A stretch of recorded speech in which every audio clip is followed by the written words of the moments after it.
Shalom. Shalom. Ya, semoga kita tetap semangat ya. Seberapapun kita yang berhimpun, berkat Tuhan atas kita semua. Tema kita hari ini adalah blessing in disguise. Ya, saya tulisnya blessings ya, karena blessingnya bukan satu, banyak ya, dan sering. Maka blessings in disguise. Kita akan membaca satu bagian firman Tuhan. Minta Bapak Pendeta Nelson membaca bagi kita semua. Tapi saya kasih tahu dulu ya, kalau nggak bingung bacanya. Kejadian pasal 50 ayat 20. Kejadian pasal 50 ayat 20. Demikian firman Tuhan.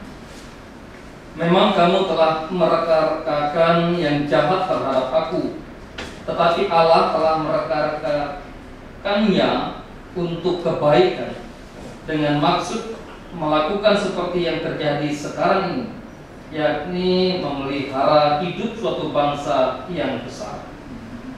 Ya, di teks yang kita baca membicarakan bagaimana Yusuf berkata kepada semua saudara-saudaranya, kepada abang-abangnya, bahwa walaupun di masa yang lalu abang-abangnya telah mereka-rekakan, merencanakan, bahkan juga bertindak segala hal yang buruk kepada Yusuf, namun dia sadar bahwa Allah telah reka-rekaan dari saudara-saudaranya itu ya, untuk mendatangkan kebaikan.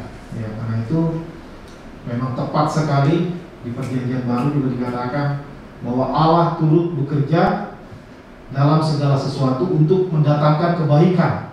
Bagi siapa? Bagi orang yang mengasihi Dia, bagi mereka yang terpanggil sesuai dengan rencana Allah. Ya, tema kita hari ini sangat menarik ya. Blessings in disguise, atau berkat-berkat yang tersembunyi. Ya, apa maksudnya berkat-berkat yang tersembunyi?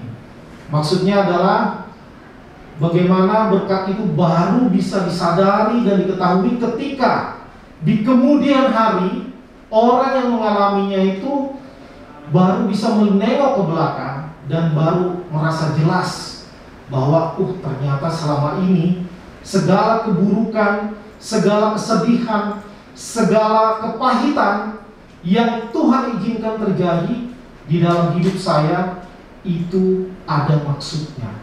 Ya, selalu ada maksud dan rencana Tuhan di dalam setiap episode kehidupan, terutama fase-fase yang tidak nyaman. Ya, terutama di dalam fase-fase yang tidak nyaman.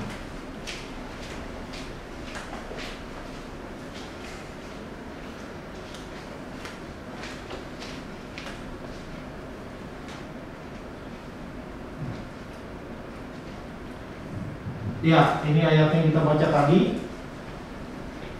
Kalau kita mempelajari apa itu blessing in disguise, ini tentunya peribahasa dalam bahasa asing. Ya, kalau dilihat kita intip di kamus Cambridge Dictionary, ya, diartikan a blessing in disguise artinya adalah something that seems bad or unlucky at first, but results in something good happening later. Ya, sesuatu yang pada awalnya kelihatan buruk atau kelihatannya apes atau tidak beruntung, tetapi akhirnya menghasilkan sesuatu yang baik di kemudian hari.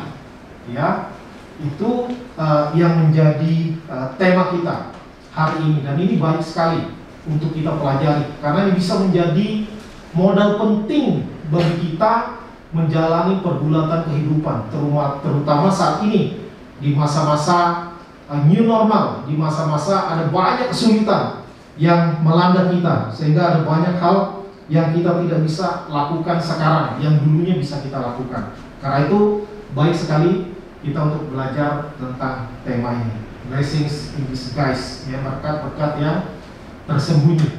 Ya, kalau kita memang menelusuri kehidupan Yusuf, ya, kita tadi yang dibaca pasal 50 ya.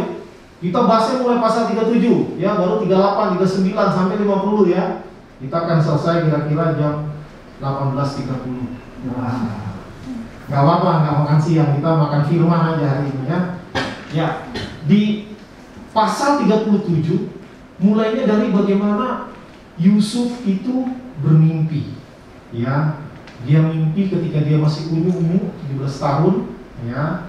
Dia mimpi bagaimana dia punya berkas gandum itu berdiri tegak, ya. Lalu berkas gandum saudara-saudaranya itu sujud menyembah katanya kepada gandumnya, dan dia ceritakan kepada saudara-saudaranya.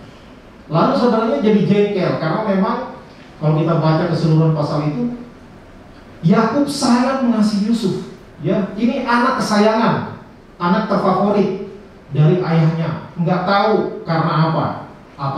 Kalau dibilang Alkitab sih karena Yusuf lahir di masa tuanya daripada Yakub. Tetapi sebenarnya kan Yusuf kemudian punya adik lagi, Benyamin.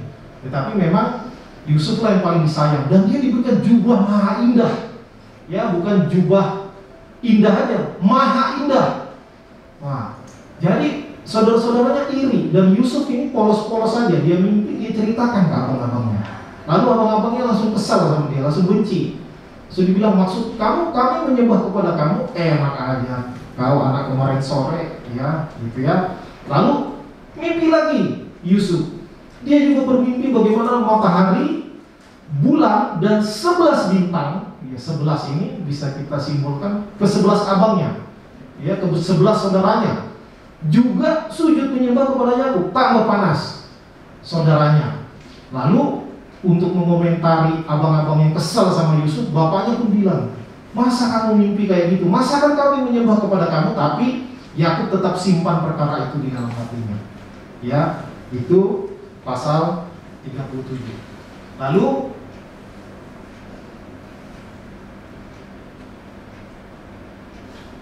ya, lalu kemudian apa yang terjadi di ayat 12 sampai 36? Bagaimana karena bencinya saudara-saudara kepada Yusuf, maka mereka berencana membunuh Yusuf. Tapi atas nasihat dari Ruben, akhirnya Yusuf hanya dimasukkan ke dalam sumur yang kering. Lalu kemudian datang otak bisnis abang-abangnya, ya, dibunuh nggak dapat apa-apa, dijual aja, ya, masih dapat duit.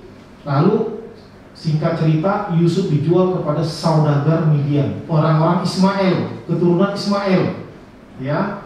Lalu saudagar Midian ini menjual lagi, ya, tentunya dia cari cuan, ya, dijual pasti dapat untung.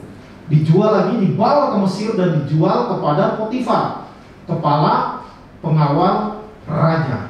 Dan abang-abangnya mengarang cerita bahwa Yusuf sudah mati diterkam binatang buas. Jubah mahal indahnya dikoyak-koyakkan, direkayasa sedemikian rupa sehingga seolah-olah Yusuf menjadi korban pembunuhan. Dan Yakub berduka cita berhari-hari lamanya, dan dia tidak mau dihiburkan.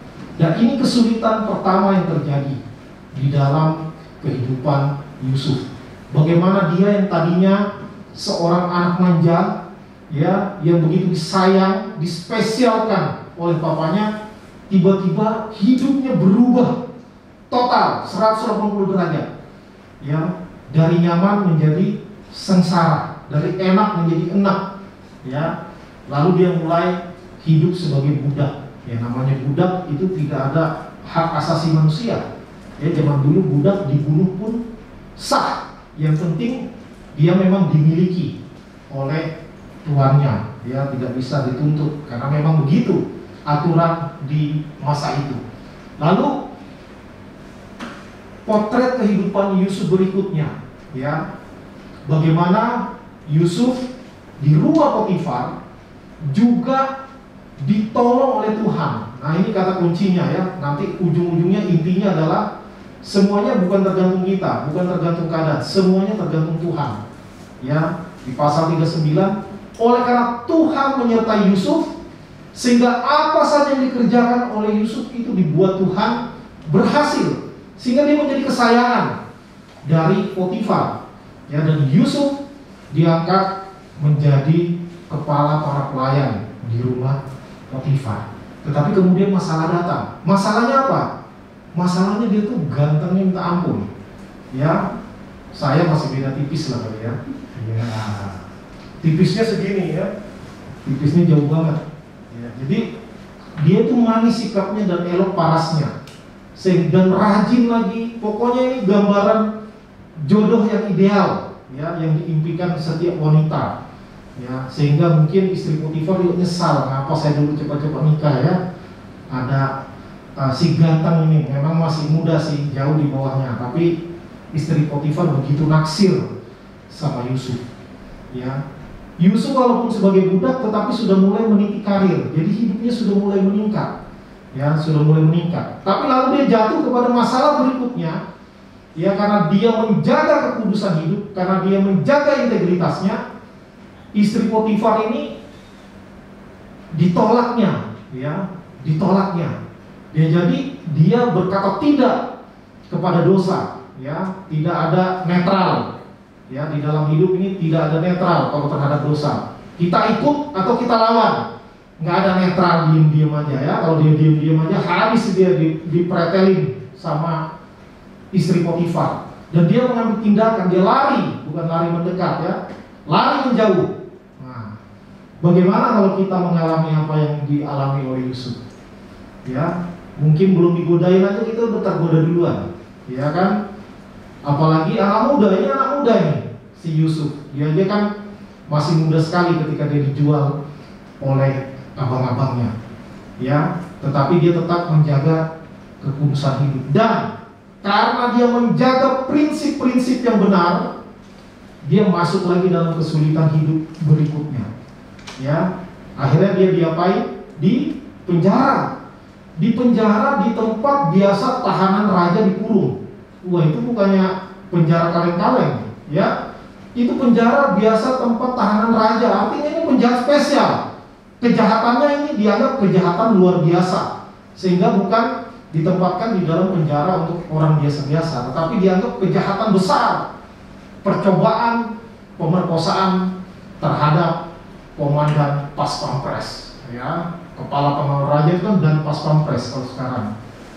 Dia dituduh ingin memperkosa istri daripada dan pas pampres. Karena itu, karena fitnah, maka dia masuk lagi ke dalam babak suram hidupnya yang kedua, yaitu dimasukkan ke dalam penjara. Ya, apa yang dia lakukan di dalam penjara? Menyesalkah dia? Ya, telah menolak ajakan dari ini Tante Po, ya, Tante Potifar ini. Apa yang dilakukan Yusuf? Ya, Yusuf tetap taat kepada Tuhan. Tidak ada satu kata pun mengeluh dari mulutnya. Tidak ada penyesalan di dalam pikirannya, di dalam hatinya, di dalam perkataannya. Bahkan, ya, itu tadi ayat 21 dikatakan, tetapi Tuhan menyertai Yusuf dan melimpahkan kasih setianya kepadanya, dan membuat Yusuf kesayangan bagi kepala penjara itu. Lalu ayat 23, Tuhan menyertai dia dan apa yang dikerjakannya dibuat Tuhan berhasil. Ya, ternyata keberhasilan bisa membawa kita kepada fase hidup yang sulit. Ya, karena semua orang berdosa benci kepada Yusuf. Karena dia berhasil, orang gak suka. Ya, dan dia akhirnya masuk penjara, tetapi teks Alkitab tidak mencatat sama sekali bagaimana Yusuf kecewa kepada Tuhan. Tidak. Ya, bahkan di dalam penjara pun, kalau kita baca nanti keseluruhan pasal-pasal kisah kehidupan Yusuf, pasal 39, pasal 40, 41, bagaimana di dalam penjara pun dia menjadi kesayangan juga dari kepala penjara. Ya, itulah orang yang hidup takut akan Tuhan. Seringkali ada namanya God's favor, apa ya, belas kasihan Tuhan, sehingga dia di rumahnya dia disayang papanya, dia dijual jadi budak pun dia jadi kesayangan tuannya, dia di penjara pun dia jadi kesayangan kepala penjara, bukan dia penjilat. Ya, kalau penjilat ujung-ujungnya akan hancur. Orang memang benci sama penjilat, ya. Orang yang pintar ngambil hati, tapi hatinya busuk. Ya, kalau dia memang natural, ya, dia memang orang yang bagus sekali, ya, orang yang begitu secara manusia ya, begitu sempurna. Dan orang yang cakep lagi, pintar lagi, takut akan Tuhan lagi. Waduh, ini luar biasa. Sehingga di dalam penjara pun ini pasti tuntutannya bertahun-tahun ya, nggak mungkin tuntutannya cuma 3 bulan. Ini berat. Ya, ada satu tafsiran bilang mungkin sampai 14 tahun katanya. Dia direncanakan akan dipenjara, ya, yang pasti bertahun-tahun. Dan di dalam penjara dia jadi kesayangan dari kepala penjara, ya. Lalu kemudian hidup dari Yusuf mulai berubah ketika dia di dalam penjara.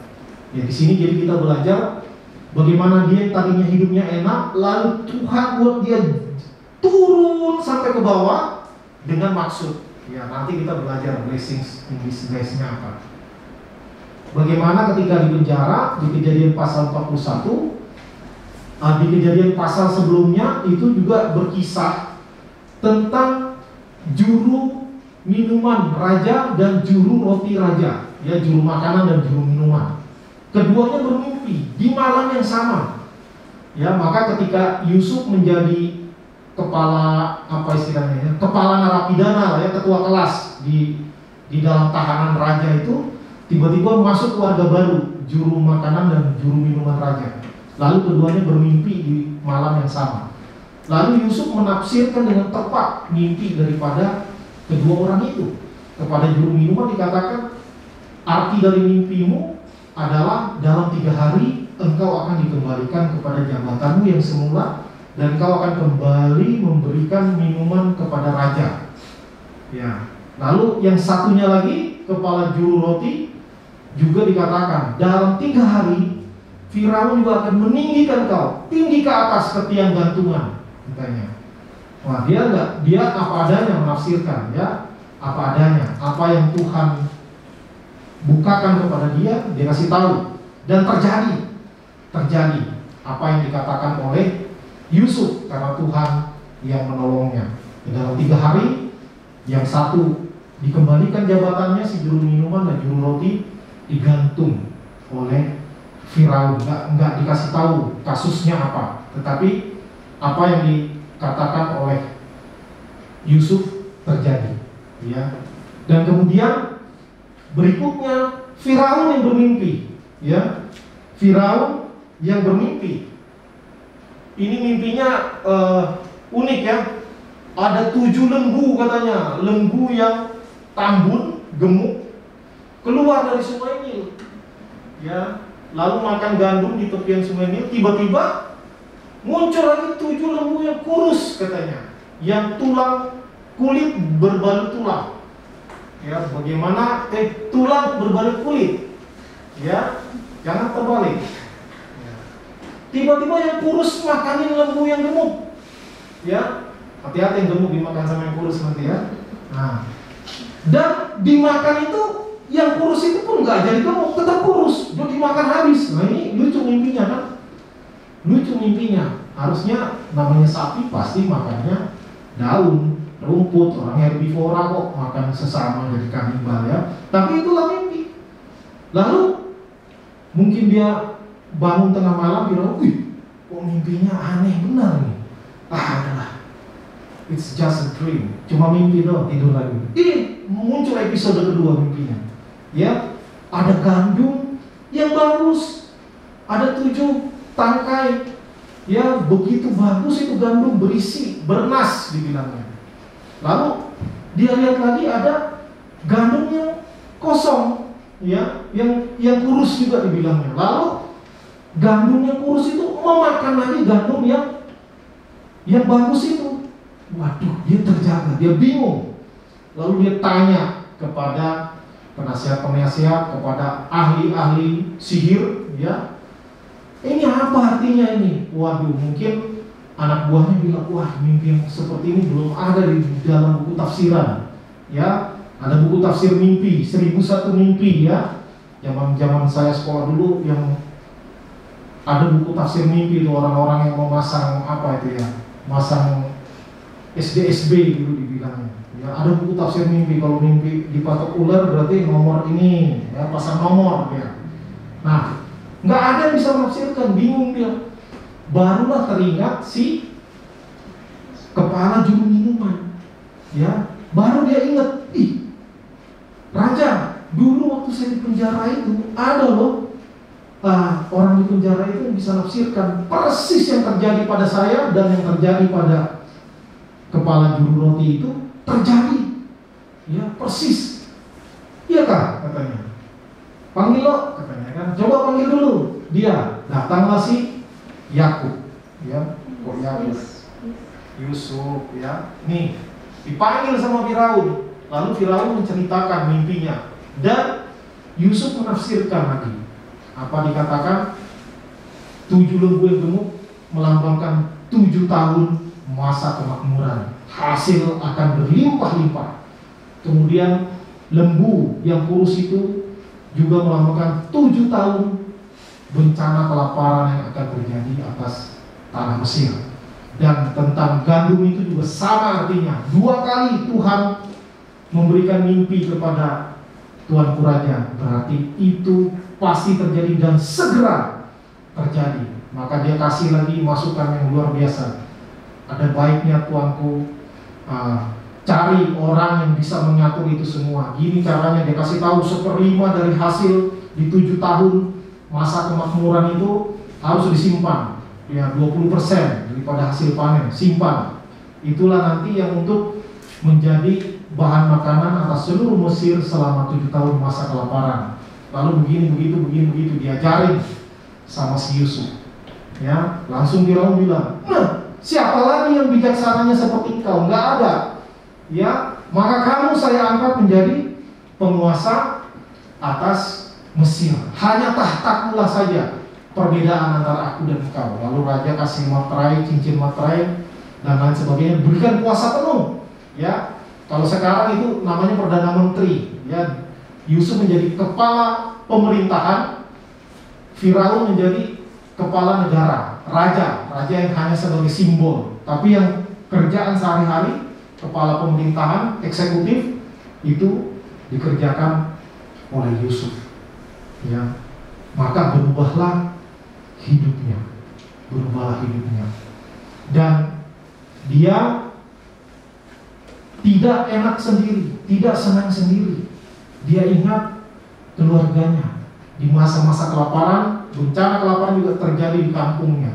Sehingga orang-orang dari kampungnya Yusuf datang ke Mesir karena mereka tahu di Mesir kok bisa ada banyak stok makanan.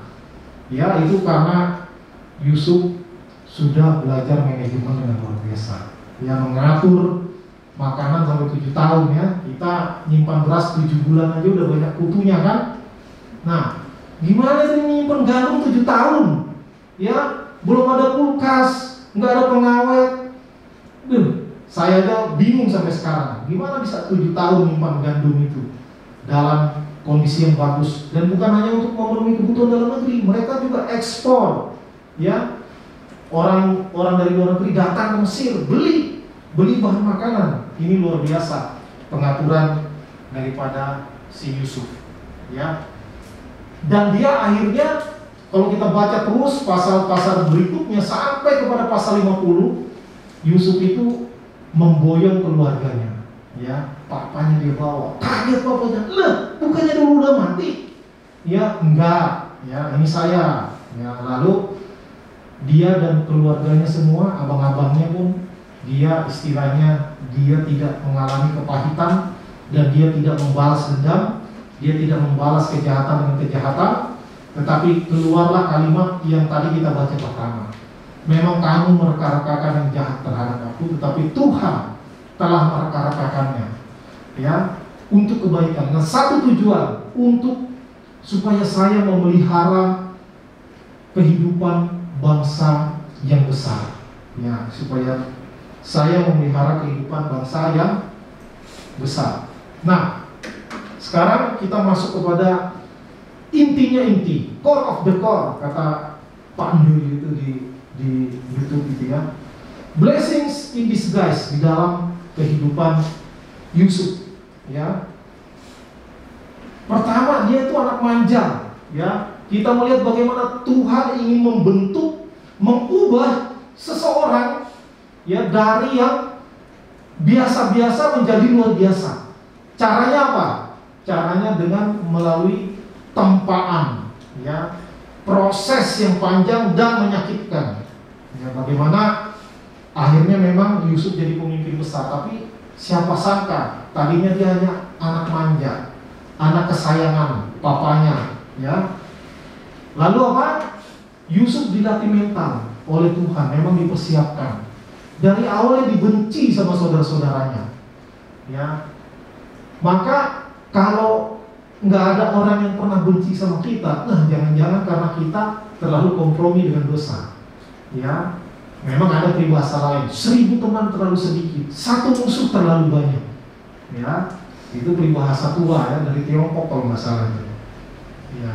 Memang kita jangan cari musuh, tetapi kalau seluruh dunia suka sama kita, kemungkinan kita yang nggak benar, kita adalah bunglon, ya, yang mencoba menyenangkan semua orang. Tetapi kalau semua juga benci sama kita, kemungkinan kita yang nggak beres juga, ya. Bagaimana dia dibenci, lalu apa? Dieksploitasi, dijual sama abang-abangnya. Ada yang di sini pernah dijual? Nih, beli nih, adik saya, waduh nggak ada duit, kredit juga nggak apa-apa, bayar 12 kali. Ya, waduh, ini sih dia dijualnya sih 20 sikal perak, ya, cash, bukan kredit, ya. Lalu apalagi? Di penjara. Mending kalau di penjara karena kenakalan remaja, ya wajar lah kan, supaya dia bertobat. Ini dia nggak ngapa-ngapain, dia mau diperkosa, dia yang dibilang dia yang memperkosa, ya. Maka di penjara, padahal tidak salah apa-apa, itu nggak enak loh, nggak enak. Kalau saya pasti naik banding saya tuh, tapi waktu itu nggak ada jalur naik banding, namanya aja budak di penjara mau ngomong apa, ya. Dia hanya apa? Berserah kepada Tuhan, ya.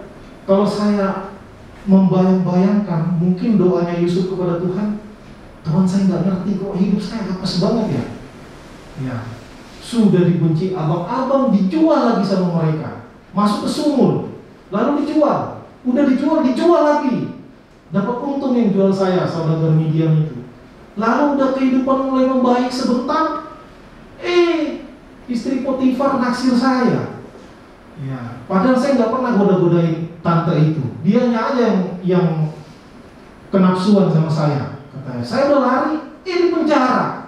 Ya, maka dia masuk ke dalam titik nadir kehidupan, fase yang paling rendah di dalam hidupnya, dan itu berada di persimpangan, ya. Apakah dia mau menyalahkan Tuhan? Apakah dia mau menyalahkan keadaan? Bisa jadi setelah bertahun-tahun di penjara, otak kita tuh bisa mulai tumpul, nurani kita juga mulai tertutup terhadap Tuhan. Ya, kok begini hidup saya, ya, apes banget. Ini ada peribahasa, sudah jatuh tertimpa tangga, ternyata di atas tangga ada ayam, diberakin ayam lagi. Itu apesnya minta ampun, ya. Udah jatuh tertimpa tangga, kena tai ayam pula, ya. Jadi udah sakit, bau lagi, ya. Jadi seperti itu. Bisa jadi dia pikir gitu, berarti Tuhan itu nggak mengasihi saya, berarti Tuhan itu tidak sayang sama saya. Kok Tuhan izinkan yang jelek-jelek begini terjadi, ya. Bisa jadi dia kecewa, bahkan bisa meninggalkan Tuhan. Tetapi dia berserah, dan Tuhan gak kasih tahu, sabar, 2 tahun lagi kamu jadi Perdana Menteri. Oh, kalau gitu sih enak, saya juga mau, ya. Jangan kamu begini-begitu, sabar aja, 2 tahun lagi kamu jadi Presiden Indonesia. Oh, santai, saya mau dicambuk orang kayak mau diludahin, gue mau jadi presiden, ya. Ini Tuhan gak kasih tahu loh. Yang di depan itu gelap, nggak tahu sama sekali, nggak tahu. Pokoknya hidup saya apes, itu kata Yusuf. Ya, nggak dicatat. Ya, maksudnya kalau dia merenung, memang benar-benar apes gitu. Ya, mudah-mudahan kita nggak mengalaminya. Ya, kalau naik aja, ya, nggak usah pakai turun sampai mentok di dasar, ya. Tapi cara Tuhan beda-beda. Nah, Yusuf dididik Tuhan minta ampun, ya. Sudah di penjara, dia tolong orang, juru minuman raja kembali kepada jabatannya, Dia dilupakan. Padahal dia sempat ngomong, ingat saya ya, ingat saya. Nah, di pasal 40 tuh dibilang, ya, tenang aja bro, mantap kamu ya katanya. Udah keluar dia dapat jabatan lagi, lupa dia sama si Ucup ini, ya sama si Yusuf. Baru setelah Firaun bermimpi dia ingat, karena dia dulunya juga mimpi ditafsirkan Yusuf, baru dia ingat. Ya kadang kita juga gitu ya, lupa hal, tapi waktu kita sesuatu kita ingat masa lalu. Ini saya pernah juga kejadian yang begini-begini. Ya baru cerita. Ya kita anggap aja dia bukannya jahat sama Yusuf, cuma lupa. Ya bukan sengaja melupa-lupakan, tapi memang lupa karena dia ingat pas Firaun bermimpi. Dia ingat, ada yang tukang tafsir mimpi. Nah, jadi dengan tempaan dibenci, dijual, dieksploitasi itu ya, dipenjara, difitnah, lalu apa lagi? Dilupakan. Ya segala yang bagus yang dikerjakan dilupakan orang. Nah, itulah blessings in disguise. Berkat yang tersembunyi. Ya. Disembunyikan di mana nggak tahu, ya. Apakah nanti ada berkat tersembunyi di depan? Nggak tahu juga. Ya Yusuf nggak pernah dikasih tahu, dia hanya menjalani kehidupan begitu saja. Ya. Kemudian saya percaya bahwa dia di rumah Potifar, disitulah dia mendapat gemblengan kemampuan manajemen. Ya, bagaimana dia menjadi kepala pelayan di rumah dan pas pampres, komandan pasukan pengaman presiden. Dia kepala pengawal raja. Itu standarnya bukan asal-asalan ya. Standarnya tinggi. Ini manajemen tingkat tinggi ini. Manajemen tingkat tinggi dan dia belajar langsung. Ya mungkin dia nggak sempat sekolah ya, nggak sempat kuliah, nggak tahu waktu mau jadi kepala pelayan di rumah Potifar ada trainingnya dulu nggak 3 bulan gitu. Nggak tahu ya, nggak dicatat. Tapi yang pasti saya duga itu dia learning by doing. Karena Tuhan buat segala yang dilakukannya berhasil, maka menjadi daya tarik ya kepada orang-orang yang tidak mengenal Tuhan. Maka dia latihan manajemen di situ, ngatur ya. Belanja, saya mau belanja, Mbak, kamu belanja gini-gini nih ya. Nih udah saya buat daftar menunya, kayak di SKM. Nih udah ada daftar menunya, belanja, cari supplier apa segala macam. Ya kalau zaman sekarang kayak gitu ya. Itu latihan manajemen. Dan dia nggak sadar itu Tuhan sedang persiapkan dia untuk manajemen tingkat yang lebih lagi, yang nggak pernah dia pikirkan sebelumnya. Ya, di rumah aja dia cuma jadi anak manja, tiba-tiba dia jadi kepala pelayan. Ya maka dia mengatur semuanya, dia mengatur semua yang terjadi di dalam kehidupan rumah Potifar. Ya, karena itu dia memang juga orang yang tahu diri, dia takut akan Tuhan. Dia bilang kepada istri Potifar, semua rumah ini saya atur, kecuali kamu bukan hak saya. Ya, itu dia bilang kepada istri Potifar. Bagaimana Yusuf di dalam dia menjadi budak, dia sedang dipersiapkan Tuhan. Ya, kemampuan manajerialnya meningkat dengan drastis. Ya, dengan luar biasa. Dia dilatih bagaimana cara dia memperlakukan orang lain. Abangnya benci dia tenang. Ya, dia di penjara, dia tenang. Dia dilupakan sama kepala juru minuman, dia tenang. Ya, enggak grumble, enggak komplain, enggak mengeluh, enggak menyalahkan, apalagi memaki. Ya, kemudian Yusuf baru melihat kejelasan master plan atau grand design yang Tuhan buat setelah semuanya terjadi. Di awal dia nggak dikasih tahu Tuhan. Ya, gelap, masa depan gelap, padesu, ya, masa depan suram, ya. Tetapi dia menjalaninya. Jadi bukan soal nanti masa depan saya jadi apa, nggak penting. Itu urusan Tuhan. Urusan kita adalah kita sedapat mungkin hidup di dalam ketaatan mutlak kepada Allah, apapun yang terjadi. Ya, dan ini harus menjadi filosofi kehidupan kita. Apapun yang terjadi, saya akan tetap ikut Tuhan. Walaupun semua mungkin saudara-saudara menyangkal Tuhan, tapi saya tetap ikut Tuhan. Saya punya teman akrab yang waktu SMP dia belum kenal Tuhan. Lalu saya memberitakan Injil kepada dia. Lalu setelah SMA dia jadi Kristen. Nah, di keluarganya itu memang beda-beda agama, ya, beda-beda agama. Mamanya yang Kristen, papanya bukan. Lalu ada kakaknya Kristen. Mereka anak ada yang Kristen, ada yang bukan. Lalu beberapa hari lalu saya WA dengan dia kan. Dia bilang tinggal saya sendiri yang Kristen di rumah. Yang lain sudah enggak. Loh, kakakmu itu dulu udah enggak lagi katanya. Pasti ikut suami yang menikah. Iya katanya. Nah itu bagaimana kita bisa tetap berprinsip apapun yang terjadi saya tetap ikut Tuhan.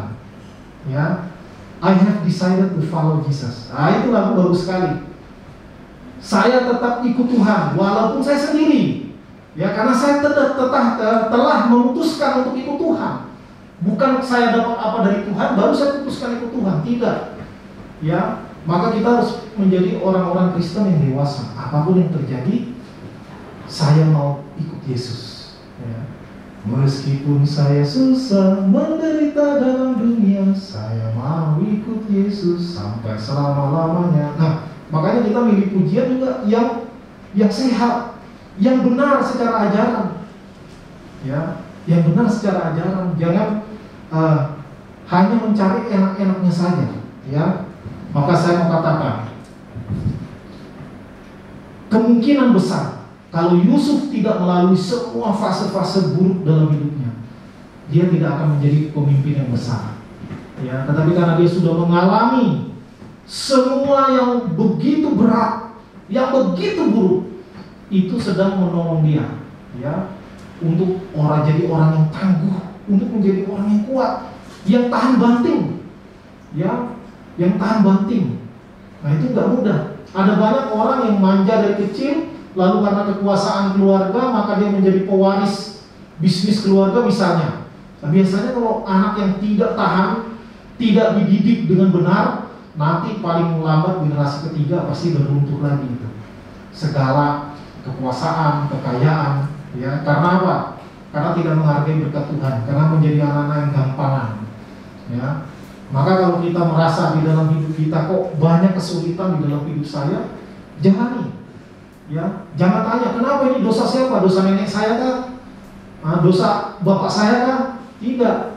Ya, urusan kita bukan soal itu. Urusan kita adalah saya sudah hidup di dalam kehendak Tuhan, hidup benar atau belum. Itu aja. Ya, masa depan itu milik Tuhan. Masa lalu juga udah lewat. Ya, maka kita hanya menjalani apa yang harus kita jalani. Ya. Dan itu yang tidak mudah. Bagaimana kita bisa tahu bahwa di dalam setiap babak di dalam hidup kita itu ada maksud Tuhan, ada maksud Tuhan yang baik di dalamnya.